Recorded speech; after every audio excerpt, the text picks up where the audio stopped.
Après Mao Zedong a émis plusieurs avertissements aux Nations Unies de ne pas entrer en Corée du Nord.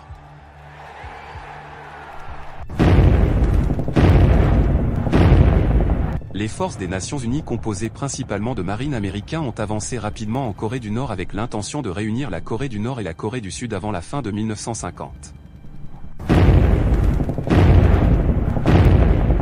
Mao Zedong a envoyé l'armée des volontaires du peuple pour infiltrer la partie nord-est de la Corée du Nord.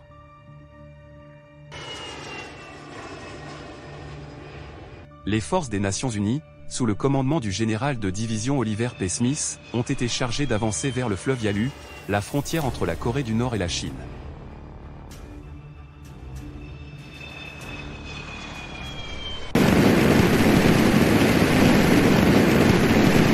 Alors qu'ils s'approchaient du réservoir de Chosin, ils rencontrèrent une forte résistance de la part de l'armée chinoise.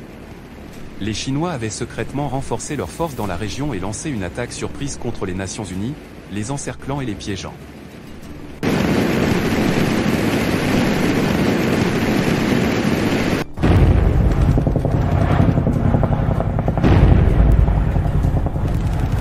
Une bataille brutale de 17 jours par temps glacial a rapidement suivi.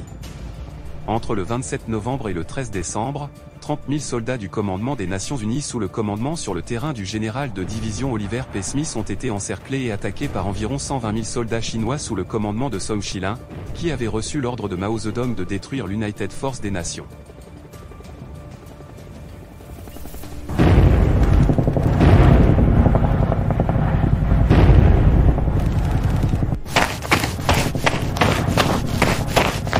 Face aux attaques soudaines des forces chinoises dans le secteur de la 8e armée, le général Douglas MacArthur a ordonné à la 8e armée de lancer l'offensive Home by Christmas.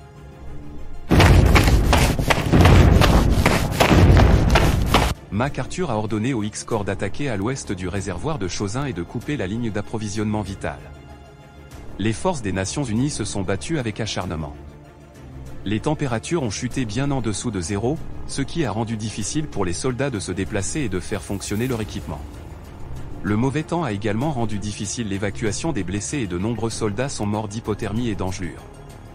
Les forces des Nations Unies parviennent néanmoins à sortir de l'encerclement et à effectuer un repli combatif vers le port de Hangnam, infligeant de lourdes pertes aux Chinois. La bataille a marqué la fin des opérations offensives des Nations Unies en Corée du Nord.